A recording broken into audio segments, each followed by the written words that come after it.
जी अस्सलाम वालेकुम। मैं हूं फैसल वकास एडवोकेट। उम्मीद है आप सब खैरियत से होंगे। इस वीडियो में आपके साथ जो इन्फॉर्मेशन मैं शेयर करूंगा वो है जी NTN के मतलब का नेशनल टैक्स नंबर से क्या मुराद है, इसकी रजिस्ट्रेशन क्यों ज़रूरी है। दूसरा हमारा टॉपिक होगा जी NTN फ्रॉड से क्या मुराद है, ये कैसे होता है, कौन लोग इसको करते हैं। तीसरा जी NTN क्यों ज़रूरी होता है, यानी कि इसको क्यों रजिस्टर करवाना ज़रूरी होता है। फोर्थ वाला जो है जी आपका है जी, अगर आपके साथ NTN फ्रॉड हो जाए तो आप क्या करें और यहाँ से फ्रॉड से बचने की क्या तदाबीर है, वो आपके साथ शेयर करूँगा। कोशिश होगी कि वीडियो आपके साथ शॉर्ट बनाऊँ ताकि आपका टाइम भी सेव हो। ठीक है जी स्टार्ट करते हैं जी पहले टॉपिक से, NTN रजिस्ट्रेशन। बेसिकली आपका जो NTN है वो आपका ID कार्ड नंबर यानी कि शनाख्ती कार्ड नंबर ही हर किसी का जो है ना वो NTN होता है। बेसिकली इसको रजिस्टर्ड आपको कराना पड़ता है FBR में। उसके मुख्तलिफ़ किस्म के मकसद हो सकते हैं, जैसे कोई गवर्नमेंट एम्प्लॉई है उसके लिए ज़रूरी है कि फाइलर हो, जब उसने फाइलर होना है तो उसके लिए NTN ज़रूरी है। इस तरह अगर आपने चैम्बर ऑफ कॉमर्स में कंपनी रजिस्टर्ड करवानी है उसके लिए आपका NTN रजिस्टर्ड होना ज़रूरी है। ठीक है जी, यानी कि NTN आपका पहले ही बना होता है, वो आपका ID कार्ड ही आपका NTN है। बस उसको आपने FBR में रजिस्टर्ड करवाना है, उसमें पर्पज़ लिखना है आप क्यों रजिस्टर्ड करवा रहे हैं और आपका सोर्स ऑफ इनकम क्या है। तीसरा, अगर आप एक्सपोर्ट करते हैं और आपने बैंक अकाउंट ओपन करवाना है, ठीक है, उसके लिए भी ज़रूरी है कि आप जो है ना अपना NTN FBR में पहले रजिस्टर्ड करवाएं। और इसके अलावा private limited company, partnership, sole proprietorship और ऐसी कंपनीज जो यहाँ SSCP में आपने करवानी है या चैम्बर में करवानी है या आपने किसी बैंक में पैसे आपने फ़िक्स करवाने हैं तो उसमें भी फाइलर के लिए डिफरेंट रिक्वायरमेंट है, नॉन फाइलर के लिए डिफरेंट है। तो आप फाइलर के बेनिफिट लेने के लिए जो है ना वो आप फाइलर होना चाहते हैं तो फाइलर के लिए फिर आपको NTN रजिस्टर्ड करवाना पड़ता है। इसी तरह आपने गाड़ी शाड़ी लेनी है तो उसमें भी आपको ये हेल्पफुल हो सकता है टैक्स के मामला के अंदर। ठीक है, ये आपका हो गया जी NTN रजिस्ट्रेशन। NTN रजिस्ट्रेशन से क्या मुराद है, ठीक है जी, कि जो आपका NTN है उसको अपने FBR में एप्लीकेशन के थ्रू या आप खुद भी जाके करवा सकते हैं और थ्रू ऑनलाइन भी आप कर सकते हैं अगर आपको आता है तो। अदरवाइज़ बेहतर है कि आप किसी कंसल्टेंट से खिदमत लें, एक दो दफ़ा उससे करवाएं, उसके बाद जब आपको सारी मामला खुद समझ आ जाए उसके बाद बेशक आप खुद करें, इसमें कोई इशू नहीं है। ठीक है जी, अगली बात NTN फ्रॉड। NTN फ्रॉड लफ्ज़ इसलिए मैंने यूज़ किया है कि जो चीज़ आपके नॉलेज के बगैर हो या आपको नुकसान पहुंचाने के लिए हो, मैं तो उसको फ्रॉड ही कहता हूँ। ठीक है, हर बंदे की एक अपनी डेफिनेशन है फ्रॉड की कि वो क्या लेता है। ठीक है जी, तो इसलिए मैंने इसको यूज़ किया। एग्जांपल आपके साथ मैं शेयर करता हूँ। पहली एग्जांपल ये है कि आप मेरी तरह के बिल्कुल सीधे साधे आदमी हैं, आप गाड़ी लेने के लिए चले गए हैं। मोस्टली शोरूम वाला कहता है जी आप पैसे मुझे दे दें, मैं आप ताड़ी रजिस्ट्रेशन करवा देंगा। ठीक है, जो भी है वो आपसे नॉन फाइलर के पैसे ले लेता है।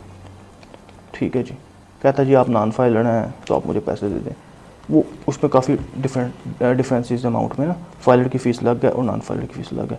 वो आपसे लेता है और उसके बाद जो है ना आपके नाम के ऊपर अपना कोई जाली मोबाइल नंबर या ईमेल वगैरह यूज़ करके आपका पहले वो रजिस्टर करवा देता है FBR के अंदर, और उसके बाद उसको आपको ज़ीरो रिटर्न फाइल करके एक्टिव करवाने के बाद फिर वो फाइलर की फ़ीस पे करता है और वो बाकी फ़ीस खा जाता है। अब ज़ाहिर बात है आपका रियल नंबर बीच में यूज़ नहीं हुआ, आपका ईमेल यूज़ नहीं हुआ, आपको पता ही नहीं चलता कि आपका फाइलर हुए या नहीं हुए। इस तरह आपके साथ ये छोटा सा एक फ्रॉड हो जाता है। NTN रजिस्टर करने के बाद जब आपका नेक्स्ट पीरियड आता है फाइल रिटर्न, जो कि पाकिस्तान में 30 सितंबर है, उस तब तो आपको वो रिटर्न फाइल करना ज़रूरी हो जाती है, मैंडेटरी हो जाती है। अब आप वो रिटर्न फाइल नहीं करते तो जब उसका टाइम गुजरता है तो FBR का नोटिस कार्ड हटता है कि जनाब आपने फ़ाइल रिटर्न नहीं की। वो जब आपके घर पे वो आता है नोटिस FBR का, फिर आपको समझ आती है ये मेरे साथ क्या। फिर सारी बात है, फिर आप किसी कंसल्टेंट के पास जाएंगे तो वो आपको इसका हल निकाल देगा। लेकिन आपके साथ एक छोटा सा फ्रॉड हो गया है, अब उसका बैड इफेक्ट मैं आगे आपके शेयर करूँगा वो क्या होता है। इस तरह जब मुख्तलिफ कंपनी होती हैं उनको भी जब परचेजेस वगैरह इन्वाइसेस वगैरह उन्होंने इशू करनी होती हैं, तो जब वो उसकी इन्वाइसेस एक लिमिट से बढ़ जाती हैं तो वो गवर्नमेंट की कुछ आइटम्स में रिक्वायरमेंट है कि NTN जो बायर है, कस्टमर है, दुकानदार है, ट्रेडर है, उसका होना ज़रूरी है। तो बजाय वो कंपनीज उस बंदे को कहें कि यार ये कहीं बंदा माइंड ना कर जाए, हमारे साथ बिजनेस ना करे, कारोबार ना करे, वो ढेर चलाक होंगे ने, वो आप बंदे का ना जो है ना वो गलत तरीके से NTN बना के तो वो गुजारा करते रहते हैं। तो वो अगर उसको नोटिस आ जाए तो पता चल जाता है, नहीं आता तो वो इसी तरह चलता रहता है। ठीक है जी, तो ये गलत तरीका होता है। ठीक, इसी तरह मुख्तलिफ वजूहत हो सकती हैं। आप किसी जो अनप्रोफेशनल लायर है उसके पास आप जाते हैं रजिस्ट्री के लिए, वो भी आपके साथ ऐसी हरकत कर सकता है, फ़ीस आपके हिसाब से नॉन फाइलर के ले लेता है और फिर आपको इसी तरह फाइलर करके, तो वो मतलब कि ज़ाहिर बात है जहाँ अच्छे लोग होते हैं वहाँ बड़े भी होते हैं, ठीक है। तो ये आपके साथ हो जाता है। इस मामले को हम कहते हैं जी एंटी फ्रॉड बनने के साथ इसमें कि अब इसका बैड इम्पैक्ट क्या होता है। आपने गाड़ी ले ली है, गाड़ी की प्राइस 25 लाख या 30 लाख है, ठीक है जी। वैगनर भी आप लेते हैं तो वो भी इस वक्त तो वो भी 35 लाख की हुई है। तो अब आपने गाड़ी ले ली, रजिस्टर्ड करवा ली, ठीक है। अब आपकी फ़ाइल उसका मैनेज नहीं है एफबीआर में कि आपने उतनी अमाउंट वाइट शो ही नहीं की हुई। अगर आपके पास है तो आपने उसको शो नहीं की हुई, या आपके पास नहीं है, ठीक है, तो वो तो आपके लिए मसला बन गया। अब वो उतनी अमाउंट तो आपको वाइट शो करनी ज़रूरी है, ठीक है। तो ज़ाहिर बात है फिर आप उसका फिर आप टैक्स पे करेंगे, ठीक है। तो ये उसका बैड इम्पैक्ट होता है, ठीक है। इसी तरह आप एज अ ट्रेडर हैं, वो आप कंपनी से माल भी खरीद रहे हैं, वो आपके वो परचेज़ भी डाल रही है, सेल भी डाल रही है, ठीक है जी। वो वहाँ पे कुछ आपकी अमाउंट होती जा रही है, उसका भी आपको नोटिस आ सकता है, ठीक है जी। इस तरह ये प्रॉपर्टी की मैंने बात एक एग्जांपल आपको दी जहाँ भी आपके लिए मसले हो सकते हैं। तो ये आपके एंटी फ्रॉड में मसले होते हैं, ठीक है। अब जो फोर्थ वाला टॉपिक है उसको मैं तीसरे नंबर पर ले आता हूँ कि इससे बचा कैसे जा सकता है। चलो पहले तो आपको पता नहीं था, अगर आपने मेरी वीडियो देख ली है तो फिर आपको इस चीज़ का पता चल जाएगा कि एंटी फ्रॉड हो सकता है आपके साथ। तो इससे बचने के लिए 3 तरीकाकार मैं आपको बताता हूँ। पहला तरीकाकार ये है कि अगर आप कुछ भी नहीं करना चाहते तो सिंपल गूगल पे जाएं, एफबीआर की वेबसाइट पे जाएं, वहाँ टैक्स पेयर प्रोफाइल है, वहाँ अपना CNAC नंबर लिखें और आगे कुछ कैप्चर में वर्ड आएंगे वो लिखें और आगे डेट लिखें, वहाँ पे सर्च करें। अगर आपका प्रोफाइल सर्च हो जाता है तो इसका मतलब है आप रजिस्टर्ड है। वहाँ आपको मोबाइल नंबर भी अपना शो होगा। ज़रूरी बात है अगर आपको इल्म में नहीं है तो फिर वो फेक ही होगा, किसी और का होगा, ठीक है, आपको पता चल जाएगा। आप ऐसे अपने आप को वो केयर कर सकते हैं। अगर आपका बन गया तो फिर आप ज़रूर किसी कंसल्टेंट से रब्ता करें या एफबीआर में ही जाएँ, उनसे बोलें यार ये जो भी है इसको ख़त्म किया जाए, ठीक है जी। तो उसके मुताबिक मामला अपना हल करवाएं। दूसरा ये है कि आप एफबीआर के ऑफिस ही चले जाएँ, वक्फे से 1-2 माह बाद, या आप गुजारा आपका होता है तो आप वहाँ से पूछ लें, वो भी आपको बता देंगे, ठीक है, अगर आप ये ऑनलाइन वाला तरीका यूज़ नहीं करना चाहते। तो तीसरा तरीका ये है कि आप फाइलर खुद ही हो जाएँ। अगर आपकी इनकम कम है, मतलब कि होता है ऐसा, मेरी भी इनकम कम है, 4 लाख से कम है इनकम, ठीक है, तो मैं भी जो है ना वो रिटर्न नील की फ़ाइल करता हूँ।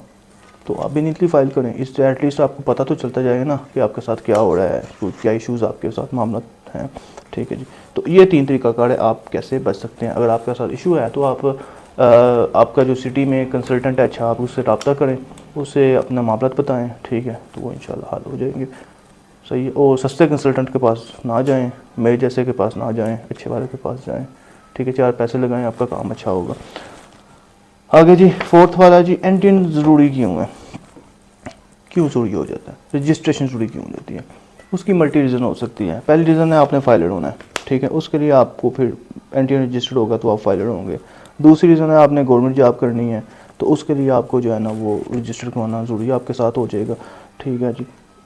थर्ड, आपने किसी कंपनी में मतलब कि वो पार्टनर बनना है या किसी फर्म में पार्टनर बनना है, छोटी कंपनी में शेयर होल्डर बनना है, सही है, डायरेक्टर बनना है या CEO ही बनना है, तो उसके लिए भी आपको वो ज़रूरी है। और आपने किसी चैम्बर में कोई कंपनी प्रोप्राइटरशिप रजिस्टर करवानी है या पार्टनरशिप करवानी है तो उसके लिए भी ज़रूरी है। अगर आप एक्सपोर्टर हैं तो आपने अपना बैंक अकाउंट ओपन करवाना है तो उसके लिए भी आपका एंट्री ज़रूरी है, ठीक है। ये 4-5 रीज़न मेरे पास हैं, तो इसके अलावा भी रीज़न हो सकती है, आप ज़रूर पूछें, ठीक है, तो मैं इंशाल्लाह आपको इसके बारे में बता दूंगा, ठीक है जी। तो टैक्स का मामला लगता बड़ा आसान है लेकिन है बड़ा जो है ना ये टेक्निकल तरीका है। इसमें वजह सारी बात ये है कि गवर्नमेंट जो भी है जैसे भी आप पैसे लगाती है नहीं लगाती, लेकिन उसका काम तो है आपसे पैसे ले, वो नहीं लेती या लेती है, लेना तो उसका काम है। तो बजाय कि अभी जो हालात हैं, जो कानून साजी होगी हुई है, तो आप ना चाहते भी आपको पैसे देने पड़ते हैं। तो बेहतर यही है कि अच्छे तरीके से दें, ठीक है, जो आपका टैक्स बनता है प्रॉपर पे करें, सही है। जायज़ टैक्स जो बनता है वो ज़रूर पे करें, ठीक है। नाजायज़ ना ही आपसे कोई मांगता है ना ही आपको कहता है, सही है। तो हम भी यही कहते हैं कि यार जो आपका है टैक्स वो ज़रूर पे करें। और कोई कंसल्टेंट आपका टैक्स सेव करने की कोशिश करता है तो मैं आपको एक गारंटी बात करता हूँ, वो मेरा बहुत बड़ा फ़ायदा करेगा, ठीक है। मेरे पास केसेस आते हैं, फिर जब उनको नोटिस आते हैं ना कि जब इसको ठीक करें, सारी बात है, फिर हम टाइम भी लेते हैं, फिर इसको ठीक करने की कास्ट भी लेते हैं, सीधी सादी बात है, ठीक है। तो वो लोग तो मुझे वैसे ही बड़े पसंद हैं जो दूसरों को काम ख़राब करते हैं, ठीक है जी। हम तो वैसे ही लोगों को डरा देते हैं, मैं तो वैसे डरा देता हूँ भाई ये होगा वो होगा, आप पहले ही सही करें। और बहुत से लोग चले भी जाते हैं मुझसे, लेकिन मुझे फ़ायदा है कि वो लोग ज़रूर वापस आते हैं। जब वापस आएंगे फिर उनको बताएंगे, फिर उनको मेरे असल अल्फाज की मेरी समझ उनको आएगी। अपकमिंग वीडियो में इसके बारे में मैं आपको बताऊँगा कि ये इश्यूज़ क्या होते हैं, कि फ़ेक तरीके से आप टैक्स बचाने का नुकसान क्या होता है। ठीक है, तो वो भी इंशाल्लाह आपके साथ बताऊंगा। नोटिस क्यों आते हैं वो भी आपके साथ इंशाल्लाह शेयर करूंगा। ठीक है जी, दुआ में याद रखिएगा।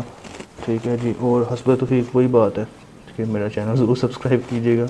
और लास्ट में मेरा मोबाइल नंबर भी है, अगर आपको किसी किस्म का कानूनी मशवरा चाहिए तो आप मेरे साथ रब्ता कर सकते हैं।